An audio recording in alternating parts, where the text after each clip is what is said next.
Hello, good morning student. आज हम introduction to disability first paper के कुछ हमने डेफिनेशंस पहले पढ़ी थी।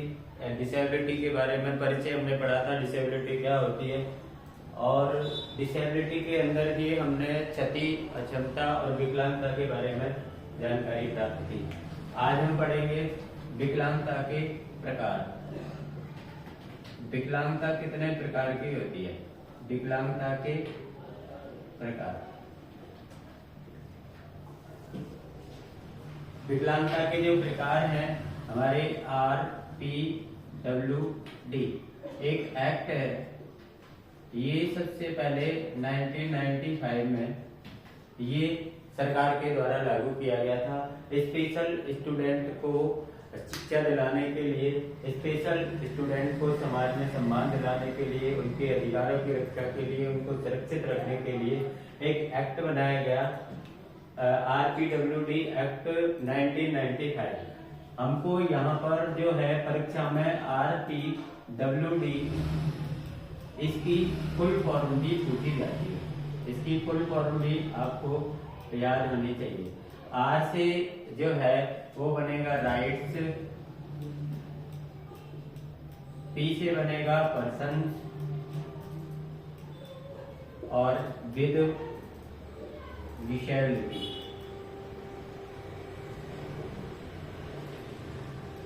और ये हो गया एक्ट 1995।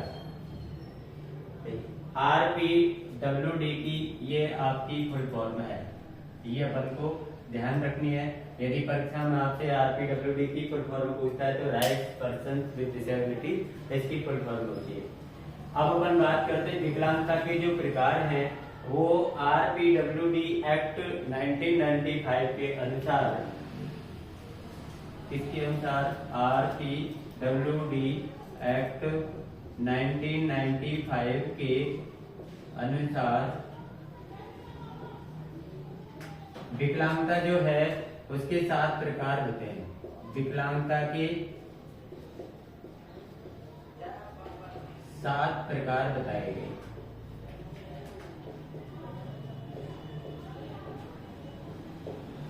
सात प्रकार होते हैं किसके अनुसार? RPWD act 1995।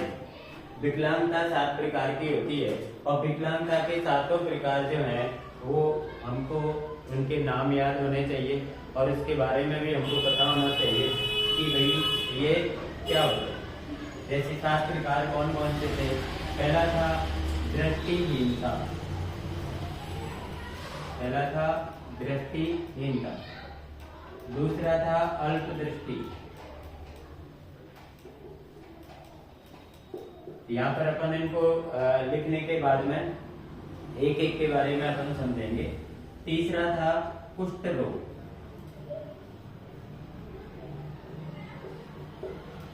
ये तीसरा था। नंबर 4 था श्रवण संबंधी जो अक्षमता होती थी, श्रवण अक्षमता।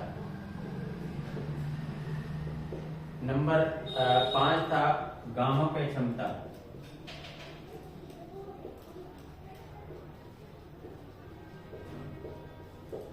नंबर 6 है आपका बौद्धिक अक्षमता। बौद्धिक अक्षमता। और नंबर 7 है मानसिक रुग्णता। मानसिक रुग्णता। ये 7 प्रकार अपन को याद करने हैं। आपसे कोई पूछता है कि भाई विकलांगता के प्रकार कितने होते हैं, वो आपसे इसके साथ साथ ये भी पूछेगा कि RPWD एक्ट 1995 के अनुसार विकलांगता कितने प्रकार की होती है, विकलांगता के टाइप कितने होते हैं। तो अपन को 1995 ये अपन को ध्यान रखना है कि इस एक्ट में बाद में जाके संशोधन हुआ है। ये एक्ट को, ये जो RPWD एक्ट है, इसको आगे जाके बहुत विस्तार इसका किया गया है, लेकिन हम यहाँ पर बात कर रहे हैं ओनली 1995 के अनुसार। तो 1995 के अनुसार विकलांगता जो है वो 7 प्रकार की होती है। सातों प्रकारों को अपन एक एक को देखते हैं। जैसे यदि बात होती है दृष्टिहीनता, देखिए अपन देखते हैं कि दो जो आपके प्रकार हैं वो दृष्टि से संबंधित हैं। ये दोनों प्रकार आपके दृष्टि से संबंधित हैं। एक है दृष्टिहीनता, एक है अल्प दृष्टि। हीन का मतलब होता है बिना और अल्प का मतलब होता है कम। यदि एक व्यक्ति ऐसा है जिसकी जो दृष्टि है वो बिल्कुल क्षीण हो चुकी है, उस व्यक्ति को बिल्कुल दिखाई नहीं देता है, तो वो दृष्टिहीनता डिसेबिलिटी के अंदर आएगा कि उस व्यक्ति को कुछ भी दिखाई नहीं दे रहा। लेकिन कुछ व्यक्ति ऐसे होते हैं कि जिनके नेत्रों में, जिनकी आंखों में कोई न कोई प्रकार का कोई चोट लगने के कारण या उसका रेटिना खराब होने के कारण, रेटिना कमजोर होने के कारण उनकी जो दृष्टि है वो कमजोर हो जाती है, उनको दिखाई देना कम हो जाता है। तो ऐसी स्थिति में वो डिसेबिलिटी आपकी अल्प दृष्टि डिसेबिलिटी कहलाएगी। यदि आपको पूर्ण रूप में अंधापन दिखाना है तो दृष्टिहीनता हो गई। यदि आपको व्यक्ति को मतलब बहुत कम दिखता है या उसके आंखों में कुछ क्या है प्रभावित हो चुकी है किसी कारण से, तो वो अल्प दृष्टि के अंदर आता है। यदि अपन बात करते हैं कुष्ठ रोग की डिसेबिलिटी, हमने देखा होगा कि बहुत से जो व्यक्ति होते हैं उनके अंदर एक कुष्ठ रोग है जो हो जाता है। लेकिन ये रोग जो है किसी न किसी प्रकार से आदमी जब ट्रीटमेंट लेता है या दवाइयां लेता है या कुछ भी इसका इलाज कराता है तो वो कुष्ठ रोग ठीक हो जाता है, मतलब वो व्यक्ति कुष्ठ रोग से मुक्त हो जाता है। लेकिन मुक्त होने के बाद भी उसके अंदर कुछ ऐसे शारीरिक अंग जो होते हैं हमारे, कोई भी अंग के अंदर उसके कुछ ऐसे लक्षण रह जाते हैं जिसके कारण वो व्यक्ति डिसेबल हो जाता है, मतलब उसके अंदर विकलांगता रह जाती है, तो वो कुष्ठ रोग वाली विकलांगता के अंदर आता है। नंबर 4 है जो आपकी है श्रवण अक्षमता। यदि व्यक्ति की सुनने की श्रवण से संबंधित यदि उसको कोई भी प्रॉब्लम है, यदि उसकी श्रवणेंद्रियां किसी न किसी प्रकार से यदि प्रभावित हैं या डिसेबल हैं या कोई और, ये कैसे भी हो सकती है, जन्मजात भी हो सकती है और अन्य किसी कारण से हो सकती है, किसी दुर्घटना के कारण हो सकती है, कैसे भी हो सकती है। इनके कारण प्रभाव वगैरह सब हम आगे जाके इनके पढ़ेंगे। इसमें यदि आपसे कोई पूछ लेता है कि भैया कितनी डेसिबल जो है उससे अधिक हम श्रवण अक्षमता वाला व्यक्ति मान सकते हैं, तो 60 डेसिबल से अधिक यदि किसी की श्रवण क्षमता है वो प्रभावित है 60 से अधिक, तो ऐसे व्यक्ति जो है वो श्रवण अक्षमता वाली डिसेबिलिटी के अंदर आते हैं। आगे आती है आपकी गामक क्षमता। गामक का मतलब होता है चलने संबंधी, इसको चलन संबंधी भी काफी जगह हम देखते हैं कि ये चलने संबंधी अक्षमता होती है। यदि कोई भी व्यक्ति जन्म से किसी दुर्घटना के कारण या किसी अन्य कारणों से चलने फिरने में या उसके शारीरिक अंग में किसी प्रकार की कोई विकलांगता है तो वो गामक अक्षमता के अंदर आता है। एक आती है आपकी बौद्धिक अक्षमता और एक है मानसिक रुग्णता। ये दोनों थोड़ी थोड़ी सेम है लेकिन इनमें दोनों में अंतर भी है। बौद्धिक अक्षमता क्या होती है, माना कि आप इस चीज को, कोई बच्चा है, बच्चे की उम्र जो होती है वो लगातार बढ़ती है। जैसे आज समय, आपको पता है वक्त जो है, समय जो है वो लगातार चल रहा है और व्यक्ति की जो आयु है वो भी लगातार बढ़ रही है। लेकिन कई बार ऐसा होता है कि व्यक्ति की जो आयु होती है, आयु बढ़ती रहती है लगातार, लेकिन उस व्यक्ति का जो मानसिक विकास है वो आयु के अनुसार नहीं हो पाता। आयु के अनुसार उस व्यक्ति का जो मानसिक क्षमता है या बुद्धि की जो क्षमता है वो विकसित नहीं हो पाती है, वो डेवलप नहीं हो पाती है, तो उसको हम बौद्धिक अक्षमता के अंदर लिखते हैं। माना कि कोई व्यक्ति जो है 20 वर्ष का हो गया, यदि उसका जो दिमाग है, उसकी जो बुद्धि है, उसका जो मस्तिष्क है वो यदि 10 वर्ष के व्यक्ति के समान कार्य करता है तो उस व्यक्ति की जो वास्तविक आयु है वो 20 वर्ष कहलाएगी, लेकिन मानसिक आयु इसकी 10 वर्ष कहलाएगी। इसके बारे में हम आगे पढ़ेंगे। व्यक्ति का जो आईक्यू लेवल निकाला जाता है वो मानसिक आयु और वास्तविक आयु से ही उसका आईक्यू लेवल निकाला जाता है, जो अपन आगे पढ़ेंगे। तो यदि यहाँ पर आपको बौद्धिक अक्षमता के बारे में बताना हो तो कोई भी ऐसा व्यक्ति जो किसी न किसी प्रकार से उसकी आयु अधिक हो गई है, एज बढ़ रही है, लेकिन उसका मानसिक विकास किसी कारण से, किसी बीमारी के कारण से, किसी दुर्घटना के कारण से रुक गया है या वो बहुत धीमी गति से विकास कर रहा है, तो वो बौद्धिक अक्षमता के अंदर आता है। लेकिन यदि मानसिक रुग्णता क्या होती है? मानसिक रुग्णता जो होती है, मानसिक रुग्णता को कहते हैं बीमारी। रुग्णता का मतलब होता है बीमारी। यदि आपको कोई भी मस्तिष्क जो है उसके अंदर कोई बीमारी ने जन्म ले लिया है और बीमारी के जन्म लेने के कारण आपका मस्तिष्क है वो बराबर से वर्क नहीं कर पा रहा है और वो आपकी सोचन शक्ति में, सोचने की शक्ति में, आपकी समझने की शक्ति में, आपकी याददाश्त में किसी न किसी प्रकार से वो आपको अक्षम दिखाई दे रहा है, मतलब उसकी जो क्षमता है वो कम हो गई है या बिल्कुल नष्ट हो गई है, तो ऐसी स्थिति में वो मानसिक रुग्णता वाली डिसेबिलिटी के अंदर आता है। इस प्रकार हमारे RPWD एक्ट 1995 ने हमारे विकलांगता के 7 प्रकार बताए थे।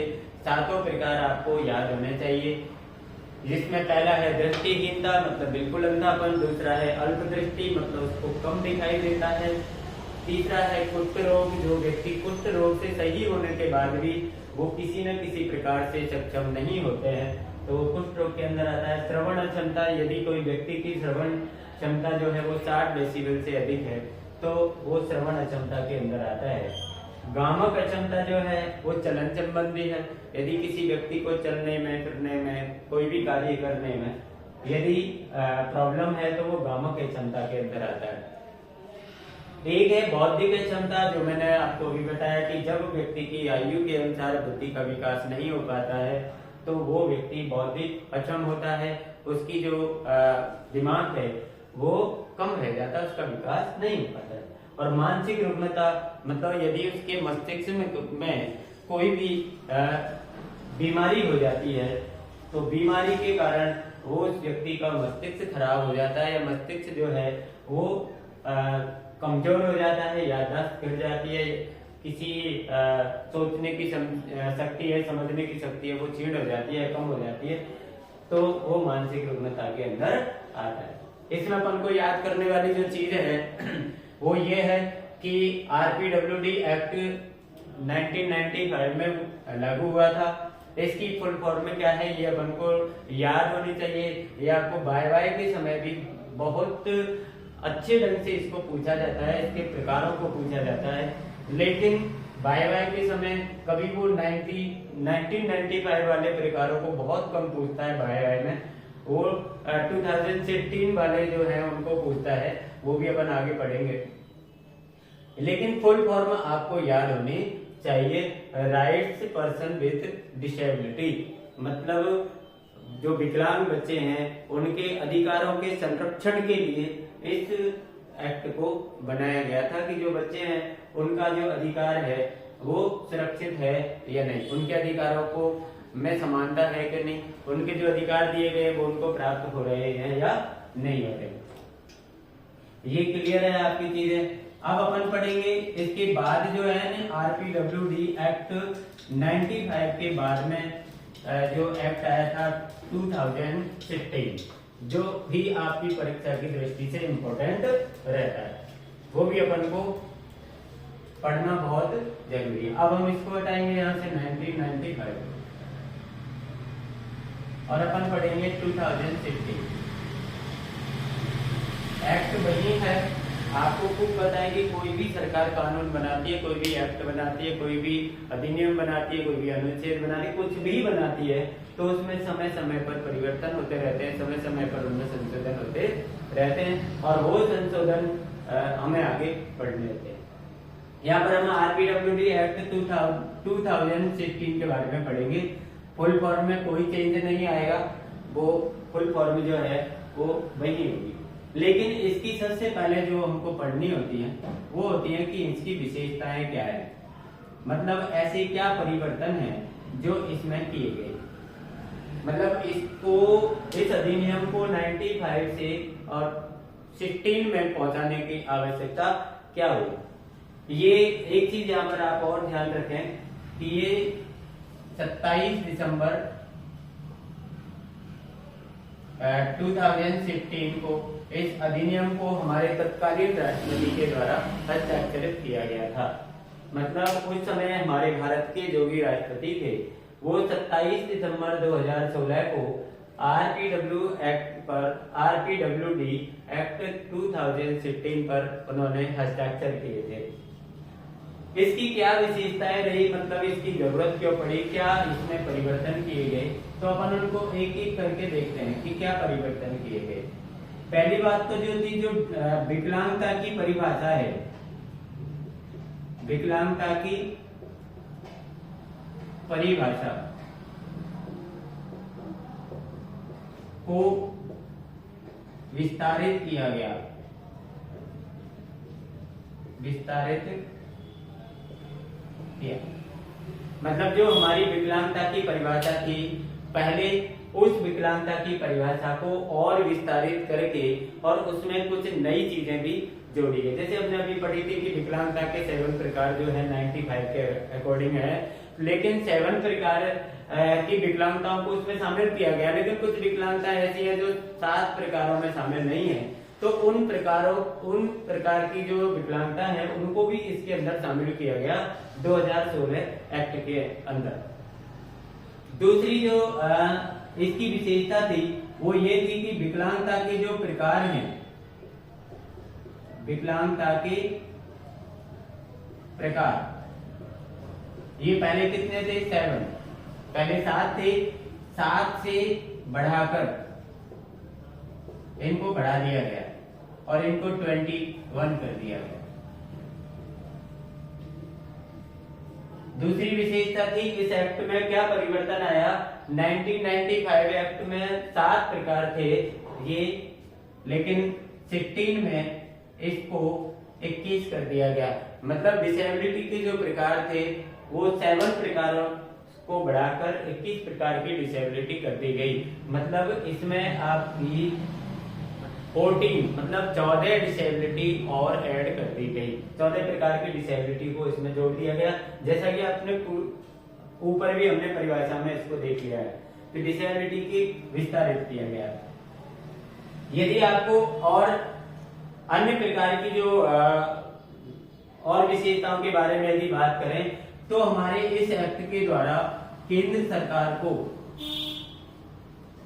एक्ट के द्वारा केंद्र सरकार को शक्ति दी गई। काय की शक्ति दी गई है? शक्ति दी गई डिसेबिलिटी को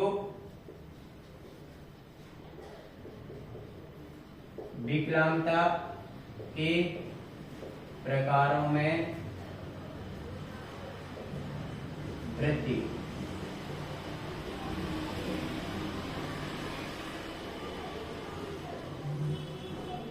हमारी केंद्र सरकार को इस एक्ट के द्वारा ये शक्ति दी गई कि भाई आप विकलांगता के प्रकारों में वृद्धि कर सकते हैं। यदि आपको ऐसा लगता है कि हमने जो 7 से बढ़ाकर 21 जो डिसेबिलिटी की है, यदि 21 डिसेबिलिटी के अंदर भी ऐसी कोई डिसेबिलिटी और रह गई है जो अभी इसके अंदर शामिल नहीं है, तो आप उस डिसेबिलिटी को भी शामिल कर सकते हैं। ये अपन को दी गई। एक आपका जो है आरक्षण, पहले आपको पता है 1995 के अनुसार जो आपका 1995 एक्ट था उसमें 3% रिजर्वेशन था।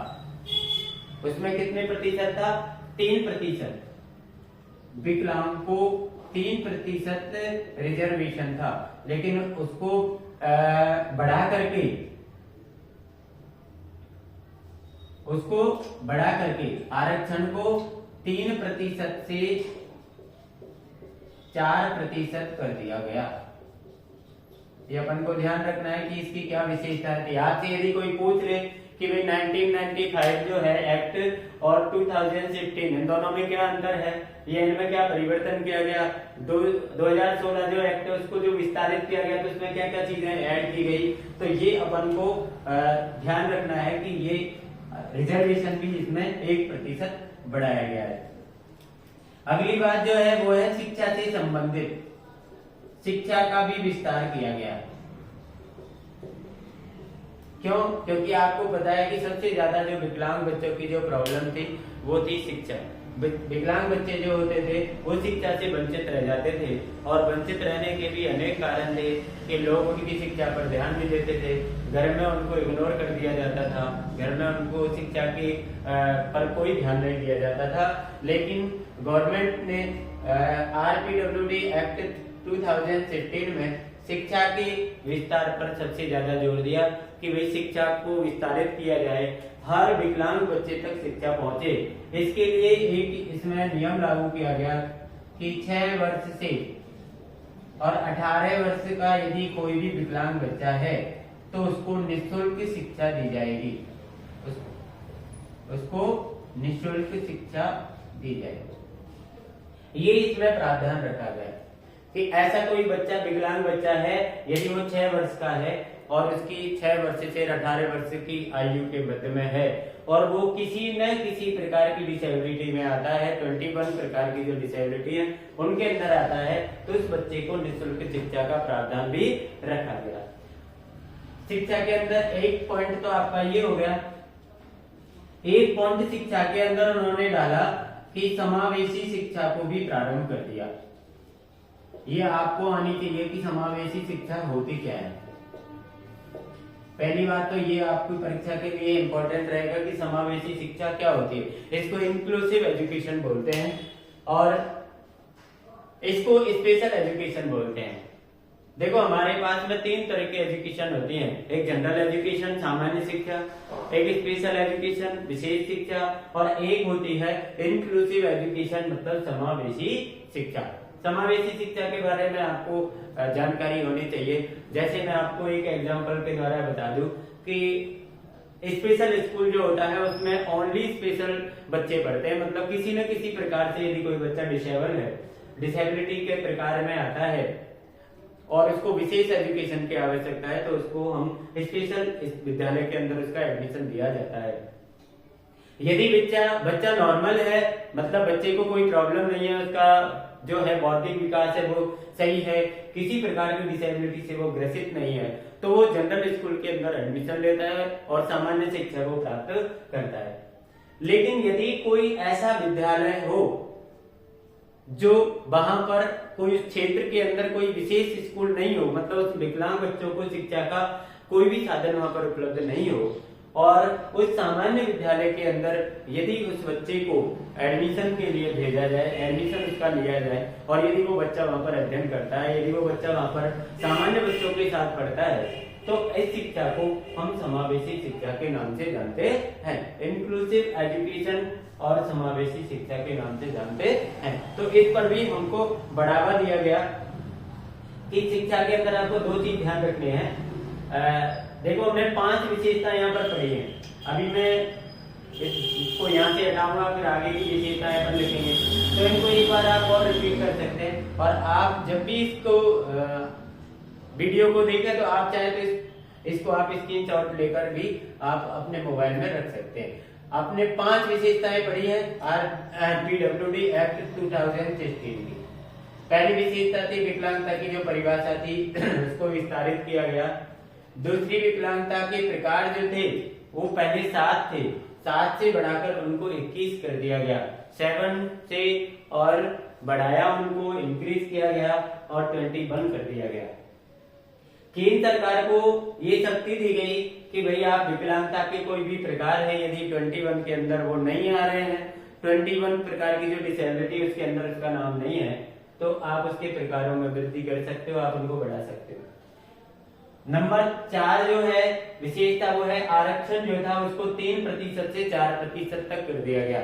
पहले रिजर्वेशन था विकलांग को 95 में 1995 का जो एक्ट था उसमें 3% रिजर्वेशन दिया गया था, लेकिन इस रिजर्वेशन को बढ़ा करके RPWD एक्ट 2016 में इसको 3 से 4% कर दिया गया। शिक्षा का विस्तार किया गया और शिक्षा के विस्तार के लिए उन्होंने प्रयास किए कि 6 वर्ष से और 18 वर्ष तक के यदि बच्चे हैं तो उनको वो निःशुल्क शिक्षा प्रदान करेंगे। कोई भी स्कूल जो है उसको निःशुल्क शिक्षा देगा। और दूसरी बात कि समावेशी शिक्षा को प्रारंभ किया गया। और इसका समावेशी शिक्षा का मतलब मैंने आपको बता दिया, जब सामान्य विद्यालय के अंदर कोई स्पेशल स्टूडेंट जो है शिक्षा ग्रहण करता है, शिक्षा प्राप्त करता है, तो उसको समावेशी शिक्षा के नाम से जाना जाता है। इसकी जरूरत क्यों पड़ी हुई समावेशी शिक्षा की? जब स्पेशल बच्चों के लिए विशेष विद्यालयों की व्यवस्था है तो इसकी जरूरत क्यों पड़ी? इसका सबसे बड़ा कारण और सबसे महत्वपूर्ण कारण जो मेरे अकॉर्डिंग है वो ये है कि विशेष विद्यालय हमारे भारत के कुछ चुनिंदा स्थानों पर ही खोले गए हैं, लेकिन ऐसे कुछ स्थान जिनको जहां पर विशेष विद्यालय नहीं है और जनरल एजुकेशन वाले स्कूल हैं और यदि वो बच्चा वहां पर शिक्षा प्राप्त करने के योग्य है तो उस बच्चे को जनरल विद्यालय में, सामान्य विद्यालय में उसको एडमिट कराया जाता है, उसको एडमिशन दिया जाता है और वो वहां पर अपनी शिक्षा प्राप्त करता है। इसको अपन समावेशी शिक्षा के नाम से जानते हैं। इसकी जो अन्य विशेषताएं हैं जो अपन और पढ़ेंगे अभी,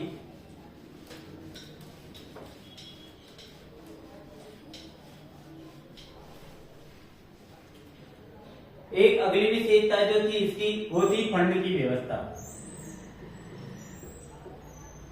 फंड की व्यवस्था आपको पता है कि जब हम विशेष विद्यालय जो चलेंगे तो यदि हम उसमें सामान्य बच्चे तो आएंगे नहीं, विशेष बच्चे जहां पर आएंगे और विशेष बच्चों को पढ़ाना कोई चाहता नहीं है। यदि उनसे फीस ली जाएगी, यदि उनसे उसका चार्ज लिया जाएगा तो कोई भी व्यक्ति अपने स्पेशल बच्चे को या अपने विशेष बच्चे को, विकलांग बच्चे को इन स्कूलों में एडमिशन के लिए नहीं भेजेगा। तो गवर्नमेंट ने इसकी पूरी फंड की व्यवस्था की कि भाई स्पेशल विद्यालय में जो भी बच्चा पढ़ेगा उसको पढ़ाने की जिम्मेदारी सरकार की होगी। उसमें एजुकेशन जो देगा उसमें स्पेशल एजुकेटर जो लगाए जाएंगे, स्पेशल की पढ़ाई करने वाले, जैसे आप जो बीएड कर रहे हैं या कोई बच्चा बीएड करके आया है, एमएड करके आया है, तो वो बच्चे इन बच्चों को पढ़ाते हैं। तो उनकी जो सैलरी है, उनका जो वेतन है वो भी सरकार के फंड के द्वारा दिया जाता है। इन बच्चों के रहने की व्यवस्था, इन बच्चों के खाने की व्यवस्था, इन बच्चों की किसी विषम परिस्थितियों में यदि इनकी कोई भी तबीयत खराब होती है तो इनकी इलाज की व्यवस्था, सारी कपड़ों की व्यवस्था, सारी व्यवस्थाएं सरकार अपने फंड के द्वारा, इस एक्ट के अंदर ये प्रावधान रखा गया कि सरकार अपने फंड के द्वारा इसका भुगतान करेगी। अगली जो विशेषता थी कि यदि कोई भी बच्चा ऐसा है, आपने देखा होगा कि कुछ लोग ऐसे होते हैं, कुछ बच्चे ऐसे होते हैं कि उनके अंदर डिसेबिलिटी जो है वो बहुत कम होती है, विकलांगता कम होती है। जैसे कोई आदमी उसके पैर में प्रॉब्लम है लेकिन वो चल सकता है, वो आसानी से अपने काम कर सकता है चलने वाले, तो उसमें बहुत कम विकलांगता है। तो ऐसे बच्चों को छोड़कर, लेकिन कुछ बच्चे ऐसे हैं जो 40% से अधिक विकलांगता रखते हैं। मतलब कोई भी व्यक्ति है, जैसे किसी की आंख डैमेज है, नेत्र डैमेज है, उसको दृष्टि में प्रॉब्लम है देखने में, और वो 40% से अधिक है, तो वो उन बच्चों को अलग किया गया, उन बच्चों की एक अलग कैटेगरी सरकार के द्वारा बनाई गई और इस एक्ट के अंदर प्रावधान रखा गया कि भाई ऐसे बच्चों को अनेक प्रकार से प्रोत्साहन दिया जाए, जैसे शिक्षा और रोजगार, इनमें प्राथमिकता दी जाए। इनमें इनको क्या दी जाए? प्राथमिकता। आपने देखा होगा, अपन देखते हैं कि हमारे यहाँ पर कोई भी वैकेंसी आती है कहीं पर किसी का एडमिशन संबंधी कॉलेज में, तो कोई भी फॉर्म वगैरह भरते हैं तो हम जो विकलांग बच्चे होते हैं मतलब उनके लिए अलग कोटा निर्धारित होता है, लेकिन वो किनके लिए होता है? ओनली 40% जो बच्चे विकलांग हैं, 40% से अधिक विकलांगता रखते हैं, उन बच्चों के लिए इसमें प्राथमिकता दी जाती है। इसके अलावा जो सरकारी योजनाएं होती हैं, क्या होती है? सरकारी योजना, सरकारी योजनाओं में भी इनको प्राथमिकता दी जाती है। सरकारी योजनाओं में भी इनको प्राथमिकता दी जाती है। सरकारी योजना कोई भी हो, तो सरकारी योजना में जो 40% से अधिक जो विकलांग बच्चे हैं उनको सबसे पहले सरकारी योजना का लाभ दिया जाएगा। और शिक्षा में एडमिशन से संबंधित हो या अन्य किसी प्रकार की स्किल हो या कोई भी हो, तो उसमें भी इनको प्राथमिकता दी जाएगी। और रोजगार जो है, जैसे माना कि कोई भी सरकार की वैकेंसी है या कहीं पर कोई रोजगार है, जो चाहे वो सरकार से पूर्ण रूपेण सरकारी हो या आंशिक सरकारी हो, उसमें सब में इनको प्राथमिकता दी जाती है। और एक विशेषता जो होती है इसकी कि जिले में विशेष न्यायालय की विशेष व्यवस्था, विशेष न्यायालय की व्यवस्था, मतलब इस एक्ट के अंदर एक और विशेषता जोड़ी गई कि भाई यदि कोई भी व्यक्ति किसी विकलांग व्यक्ति को परेशान करता है या विकलांग व्यक्ति के अधिकारों को छीनने का प्रयास करता है, अधिकारों का हनन करता है, उनको किसी भी प्रकार से कोई भी प्रॉब्लम क्रिएट करता है, तो वो बच्चे जो हैं, वो व्यक्ति जो हैं, वो अपनी कंप्लेन या अपनी समस्याओं का जो निपटारा है, निराकरण है, वो कहाँ पर करेंगे। तो इसके लिए हमारी सरकार ने RPWD एक्ट 2016 में एक प्रावधान रखा गया कि प्रत्येक जिले में एक विशेष बच्चे जो हैं, विशेष व्यक्ति जो हैं या विकलांग व्यक्ति जो हैं, उनके लिए एक न्यायालय की व्यवस्था की जाए, एक न्यायालय खोला जाए जो केवल और केवल विशेष बच्चों के ही क्या करेगा, विशेष बच्चों के ही समस्याओं का समाधान करेगा। विशेष बच्चों को कोई प्रॉब्लम है या उनको कोई कंप्लेन करनी है या किसी न किसी प्रकार से कोई व्यक्ति उनको परेशान करता है, तो उनकी जो व्यवस्था है, उनका जो न्याय दिलाने का काम है, वो प्रत्येक जिले में एक विशेष न्यायालय रहेगा, वो उनकी पूरी न्याय दिलाने की व्यवस्था करेगा। ये सारी विशेषताएं हमारा जो RPWD एक्ट था 1995 जो एक्ट था उससे अलग थी। 2016 जो एक्ट है वो 27 दिसंबर 2016 को पारित किया गया और इसके अंदर आपको करीब 8 प्रकार की विशेषताएं आपको अलग बताई गई है। डिसेबिलिटी जो है 7 to 21 की गई है। ये 21 प्रकार की डिसेबिलिटी हम कल पढ़ेंगे। ठीक है, आज इसको अपन पढ़े 1995 को और 2016 को, इन दोनों का अंतर ये आपको तैयार करना है। Okay, thank you.